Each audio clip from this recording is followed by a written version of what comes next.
akenshi abadamu usanga bari kuvuga ngo njyewe ngo mana yanjye umugabo wanjye ngo aca inyuma ngo ariko ngo impamvu ngo ari kunca inyuma sinyizi, ariko ikibazo ukaba ukizi ko hariya hepfo bitameze neza, nimba uzi ko ari icyo kibazo cyonyine kibitera, ukaba ubona bitari kugenda neza, ukaba ubona umuntu ari kwirukankaho rimwe na rimwe ugasanga nta nubwo akurusha ubwiza cyane, nta nubwo akurusha n'umutima mwiza n'isuku n'iki byose, ukavuga se kariya none hari kwirukankaho bimeze bite? Kankubwire ikibazo nimba uzi ko ari cyo ububobere bwonyine, ikibazo cyakemutse. Banza umenye impamvu umugabo wari kuguca inyuma, nusanga ari iyo ngiyo, dore umuti nguyu kandi uzawunywa uzanshimira. Uyu muti ngurangiye abantu bagera muri 5 bose bambwira ati ibi bintu byagenze neza. Urumva, uzawufata uwunywe mu gitondo ukibyuka, nta kindi kintu urakoza mu kanwa, ikirahure kimwe kirahagije mu gitondo, uzabona impinduka mu minsi 7.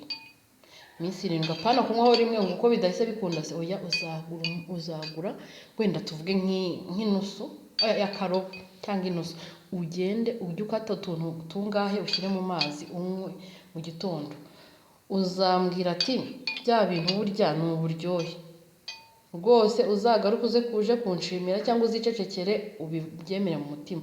Ibi ntabwo ari ibintu by'ibipapirano. Halo, ndabashuhuje abantu mwese mukurikiye Jose Official TV, cyane cyane abantu mwese mwakoze subscribe kuri channel yacu, ndabashimiye kandi ndabifuriza amahoro y'Imana. Rero tugiye kureba uyu muti uburyo utegurwa. Izi ni imboga zitwa gombo cyangwa okra, biterwa nuko byita, nimba ari umwangorofone cyangwa umufrancofone. Gombo rero ni umuti woroshye gutegura. Izi mboga ushobora kuzirya buri gitondo, ushobora kuzinywa mu mazi, ushobora kuziteka mu biryo bisanzwe, mu gitoki, mu mboga, biterwa. Izi mboga bwa mbere nzibona ngenda zibona abanya Nigeria niho bakunda kuziteka. Ni imboga nziza cyane zifasha ubuzima bwacu, zigabanya umubyibuho ukabije, zifasha mu kwirinda umuvuduko w'amaraso, zifasha mu gukomeza amagufa, zifasha mu bintu byinshi bitandukanye.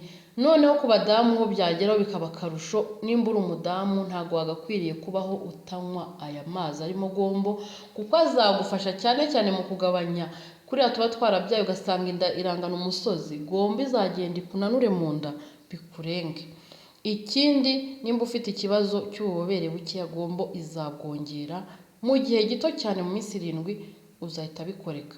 Urazifata rero ukazironga, wamara kuzironga ukazikata neza, ugafata amazi yawe atetse ariko yahoze akonje nyine, ariko meza, amazi yo kunywa bisanzwe. Nimba ufite jibu wayikoresha cyangwa amazi o minerale yindi za Inyange n'ibiki. Rero warangiza ukayashyira mu ijage, ugapfundikira neza, cyangwa muri gurude. Ibyiza ushobora gushyira mu kintu kibasha gupfundikirika, noneho ukayapfundikira ku buryo nta kintu na kimwe kiri bujyemo cy'umwanda.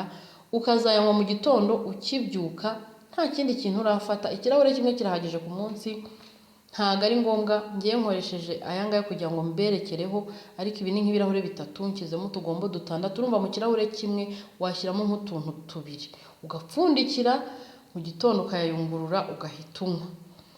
Uhita uyanywa rero, ni amazi unywa ukagira ngo umaze kurya, uhita wumva uhaze, nta kibazo wongera kugira cy'inzara. Ntibyakuza gufata breakfast, ariko ni amazi azagufasha buri gitondo. Rero umudamu wese namugira inama yo kujya anywa aya mazi, arafasha ibyo ari byo byose mu buzima bwacu.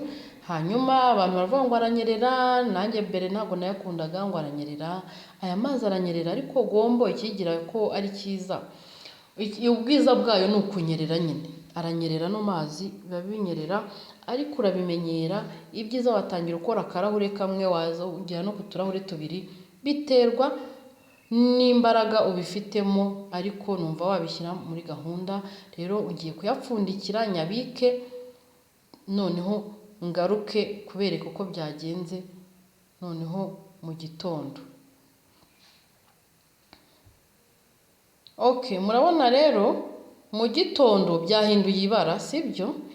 Byabaye nk'agasitro, birasa nkajya gusa nka fanta citro cyangwa pineapple, ariko byanyereye. Urabona biranyerera nk'uko ubibona. hari ukuntu aba anyerera, urabona arakweduka. Ni amazi, iki kirahure uhita ukinywa rwose ukumva umeze neza, ibintu bikagenda neza. Ntihazagira umuntu ukubwira ngo ibiki n'ibiki, aya mazi ni meza kandi ntuzakangwe nuko anyerera.